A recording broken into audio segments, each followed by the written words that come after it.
Peace, peace. This is Instructor Yasir on the Knowledge of Survival podcast. Back again, I saw a quick video from the USCCA of who I am, a certified instructor. And they talked about what recently happened in Germany. Not sure if you all are familiar, but we had a mass shooting in Germany where some guy in Germany went into a Jehovah Witness church and murdered 6 people. So the video I watched was basically just highlighting how restrictive gun laws don't work. So Germany is a country that tends to have very restrictive gun laws. They have a very extensive background check that you have to go through. They're checking for mental health background. They're checking for group affiliations. They're checking for all these different things that could make you a quote unquote undesirable for firearm ownership. You got to go through a process to get a hunting license. You have to get a license for every pistol that you own, and it's basically one license per pistol. So if you own more than one, you have to go through the process of getting a license for each one. The guy who committed the crime, I believe it said that he had a hunting license. No, I'm sorry. He didn't have a hunting license. He had a sport rifle that he used to commit the crime. So, I mean, this is kind of keying off of another episode that I had talking about these gun laws. Basically, the point that, us Second Amendment advocates and those who oppose restrictive gun laws are trying to get across to people is that you can't legislate away evil. You can't just keep putting in more rules and regulations to stop criminal behavior. Like it just doesn't work. If somebody's a criminal, if somebody is bent on committing an evil or atrocious act, they're going to find a way to do it. I mean, there's other places in Europe where there are no guns and people are chasing each other down with knives and machetes. So, I mean, what are we talking about here? A gun is an inanimate object. If you take a fully loaded firearm and set it on a table and nobody touches it, it's not going to do anything. It's not going to do anything. It's not going to do anything. It's not going to accidentally fire. Again, I'm saying nobody touches it and there's nothing interfering with the trigger, right?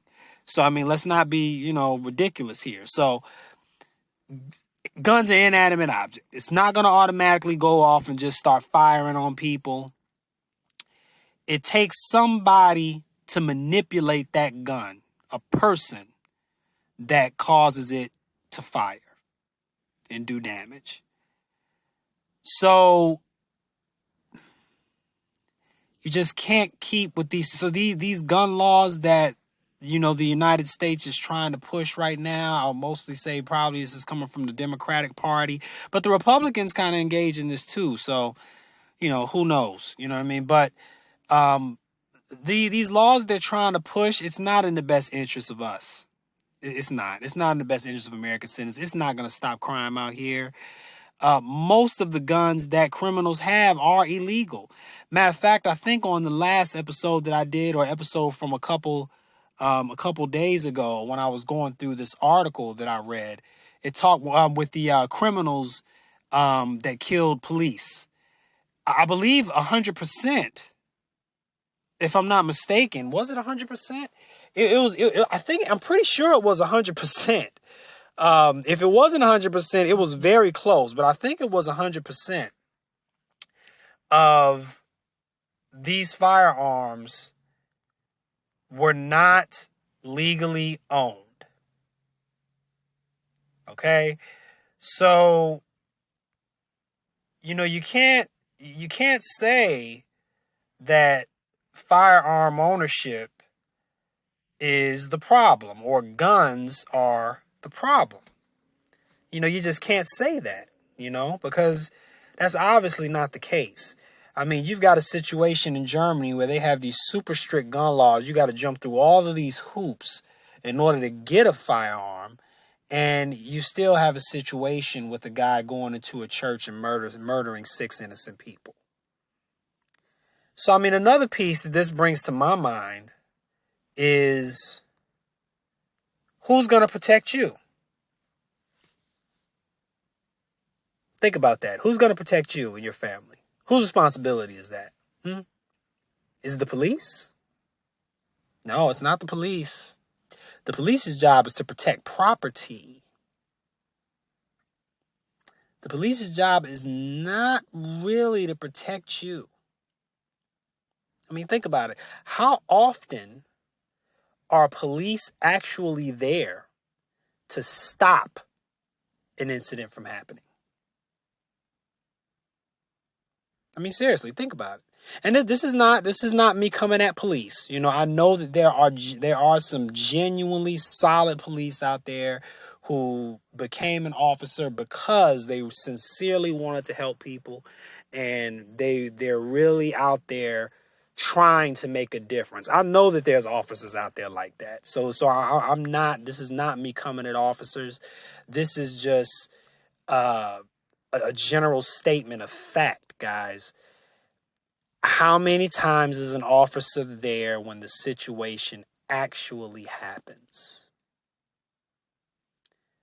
It's extremely rare, if ever, because if the criminal saw police there, I don't think they would attack you, right? If the police were there when the incident was happening, I don't think the criminal would attack at that moment. So the chances are likely that a police is not around. If they are, I mean, they were plain clothes or off duty or something like that, and the criminal did not know. But just about never, you know what I mean, is a policeman actually there when your house is being robbed, when when somebody tries to force a woman into a white van, or tries to attack somebody when they're on their nighttime jog or on the daytime jog. Somebody tries to kidnap your kid. Somebody tries to assault you on the street. Somebody tries to run up in your home for a home invasion. Police are not there. So, whose responsibility is it to protect you and your family? It's on you. It's on you. Whoever's listening to this message right now, it's on you. Yeah, it's on you. Yep. So with that fact, wouldn't you want to have the best means possible to protect you and your family? And the best means that we have to do that right now is a firearm that can handle multiple attackers or can end a situation quickly. But in order to do that effectively and safely, you need to have training.